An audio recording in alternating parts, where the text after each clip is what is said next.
My mother-in-law smirked and said loud enough for everyone to hear, "Well, Adriana, not everyone can afford class." The whole dinner table went silent, and all eyes turned to me, the poor girl my husband had married. Before we continue, make sure you subscribe, like, and share, because what happened next will make you believe in karma. I sat there, holding my breath, forcing a smile as her words stabbed deeper than the steak knife beside my plate. My husband Ryan said nothing, not even a glance in my defense. His silence hurt more than her insult. Across the table, his sister Claire giggled and whispered something to her fiancé, who tried to hide his laugh. They'd invited me to this family dinner to celebrate Claire's engagement. But from the moment I walked in, I knew it wasn't about family. It was about showing me my place. I could see it in their glances, polished, judgmental, waiting for me to break. "Tell us, Adriana," his father said, sipping his wine. "How's that little job of yours going? What was it again? Online something." The sarcasm dripped from his voice. I took a sip of water, trying to stay calm. "It's going well," I said softly. "Actually better than expected." Claire rolled her eyes. "Better than expected?" That's what people say when they're barely surviving. The laughter that followed was cruel, the kind that makes your chest tighten. They didn't know. They had no idea that the little online job they mocked was actually a tech startup, one that had just been valued at $4.5 million after a silent partnership deal. Ryan had told me to keep it quiet for now, to not make things awkward with his family. But as I watched them laugh, something inside me snapped. I remembered the nights I stayed awake coding until dawn while they were on vacations. The sacrifices, the loneliness, the way they made me feel like I was less when I was building something they couldn't even imagine. And now, as they poured their expensive wine and laughed at my small life, I realized something. It was time to stop hiding. I leaned forward, smiled sweetly, and said, "Actually, there's something I've been meaning to share with everyone tonight." Claire raised an eyebrow. "Oh? Did you finally get promoted to customer support manager or something?" I smiled wider. "Not exactly, but you could say I just became your new boss." The laughter died instantly. Forks froze midair. Ryan's mother blinked. "What do you mean, dear?" she asked, her tone suddenly careful. I looked at her, calm, confident, and deadly serious. "Because your family's company," I said softly, "was just acquired by mine." The color drained from her face as the entire table went silent. And that was just the beginning. Ryan's fork clattered against his plate. "Adriana, what are you talking about?" he stammered, his voice trembling between confusion and fear. I turned to him, still calm. "Your father's company, North Edge Logistics, right? Well, a private investor group finalized the buyout last week. I didn't plan to bring it up tonight, but since everyone's so interested in my little job..." Claire's fake smile vanished. "You're lying," she said sharply. "You don't even have a real office." I laughed softly. "You're right. I don't. I have a headquarters downtown. 2 floors, actually." Ryan's father leaned forward, his tone icy. "Do you expect us to believe that someone like you could afford to buy a multi-million-dollar company?" I looked him straight in the eye. "Not someone like me, Mr. Walker. Someone exactly like me." For a moment, the room was dead silent, only the soft clink of a glass shifting on the table. His mother looked pale, her lips twitching. This must be some kind of joke," I smiled. "You'll get the official documents tomorrow morning. The acquisition was signed under my company, Lunar Systems. You might have heard of it. We specialize in AI-based logistics software, the same technology your company recently started testing." Ryan's face went white. "Wait, you're that Lunar Systems?" Claire scoffed, shaking her head. "No way. That company's worth millions."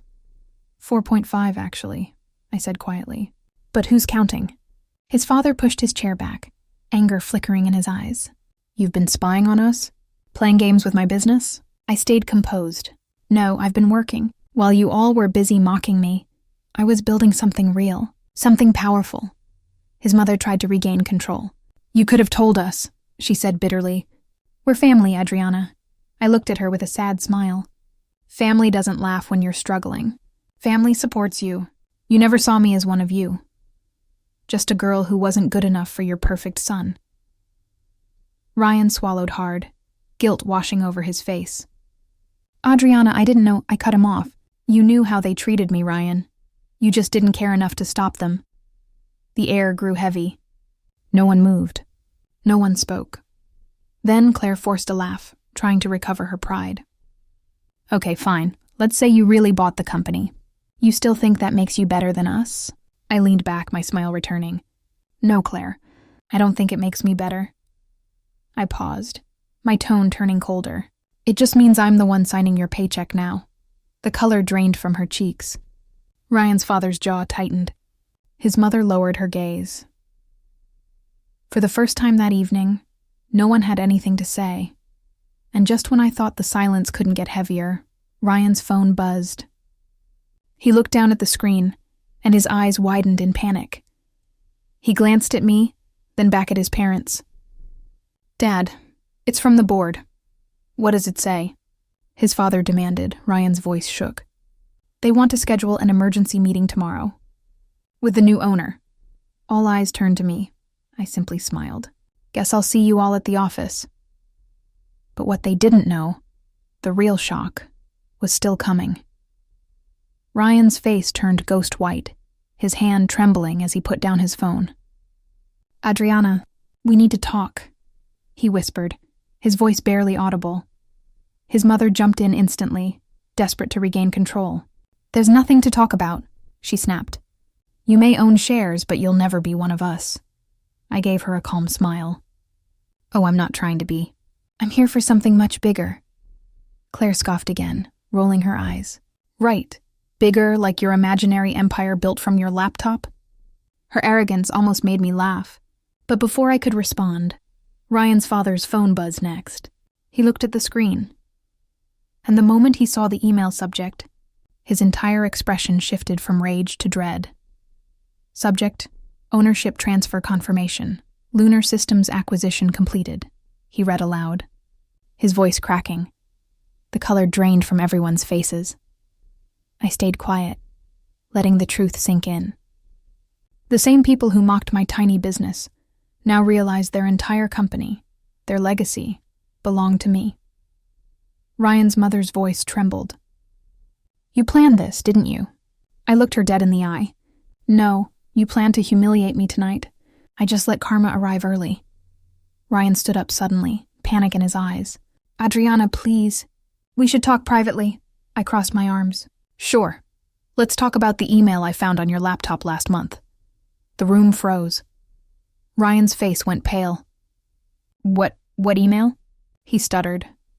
Don't act like you don't know, I said, my voice cold now. The one where you and Claire were planning to leak my client data to your father's company, to sabotage my business before it took off. His mother gasped. Ryan, tell me that's not true. Claire panicked. She's lying. She's just trying to make us look bad. I pulled out my phone, tapped the screen, and turned it toward them. These are the original screenshots. And guess what? My legal team already saw them. Ryan's father slammed his hand on the table. You betrayed your own wife? He shouted at Ryan. Ryan's eyes filled with tears. Dad, I thought her company was a threat to ours. I didn't know she'd... I cut him off sharply. Didn't know I'd what? Succeed? Be smarter than you thought? I stayed quiet while you mocked me, Ryan. I stayed quiet while you and your sister planned behind my back. But not anymore. His mother's voice cracked. You're ruining this family. I looked around the table, my tone steady and ice cold. No, you ruined it the moment you decided I wasn't worthy of it. Ryan tried to reach for my hand, his voice breaking. Adriana, please. You have to understand. I made a mistake. I pulled my hand away. You made many. The silence that followed was suffocating. You could feel the fear, the regret, the realization that everything they'd done had come back for them. Then I leaned forward slightly, my voice calm but final. And since the company belongs to me now, I think it's time for some restructuring. Claire blinked. What does that mean? I smirked. It means you might want to start updating your resumes. But just as I stood up to leave, Ryan whispered something that froze me in place. Adriana, you don't know everything. The company, it's not just yours now. There's something you haven't seen yet. I I turned slowly, my heart pounding. What do you mean? He looked terrified. Someone else owns the other half. My heart skipped a beat. What do you mean someone else owns the other half? I asked, my voice sharp. Ryan looked down, guilt washing over his face. Before the acquisition was finalized, Dad brought in a silent investor. Someone powerful. They bought 50% under a private trust. Claire smirked weakly, trying to sound confident again. So looks like you're not as powerful as you thought, Adriana. I narrowed my eyes. Who's the investor? No one spoke. Ryan hesitated, then finally whispered, Your business partner, Lucas. For a second, I couldn't breathe. Lucas, the one person I trusted most in lunar systems, the man who helped me build it from scratch. Lucas? I repeated, my voice barely above a whisper. You're lying, Ryan shook his head. Check your email. He signed it this morning. I opened my phone, scrolling fast, and there it was. Partnership confirmation, Lucas Investments, plus North Edge Holdings. My stomach turned cold. He had gone behind my back. The deal wasn't entirely mine. Half my empire now belonged to someone else. Ryan's father leaned back with a satisfied smile. Looks like the tables turned again, didn't they? I clenched my fists under the table, hiding the storm inside me. I wasn't going to let them see me break. Not now, not ever. I forced a small smile. Maybe, but partnerships can change. Just like people, Claire laughed. Face it, Adriana, you'll never win completely. I looked at her, my voice calm but dangerous. You'd be surprised how easily I do. Because deep down, I already had a plan forming, and Lucas had no idea what was coming. That night, I barely slept. I stared at my laptop screen, reading Lucas's name over and over on the contract. The betrayal cut deeper than anything my in-laws had ever said. He wasn't just my partner, he was my friend, my ally, the one who told me, we rise together. By morning, my sadness had burned into determination. They wanted a war. I'd give them one. When I arrived at the North Edge office, everyone froze. The whispers followed me down the hallway. That's the new owner. She's the one who bought us out. Ryan's family was already waiting in the conference room, tension thick in the air. And there he was, Lucas, sitting comfortably beside Ryan's father, acting like he belonged there. Adriana, he greeted smoothly, pretending nothing was wrong. Let's talk business. I walked to the head of the table, my heels clicking with purpose. Business? I repeated coldly. You mean betrayal? He leaned back casually. Don't be dramatic. I did what was best for the company. We needed stronger backing. I smiled faintly. You're right, we did. Which is why I made a few moves last night. Ryan frowned. What moves? I turned my laptop toward them. While you were all sleeping, Lucas, I bought out your investors. Quietly. Every share they held, now under my name. Lucas's confident grin vanished. That's not possible. It is, I said calmly.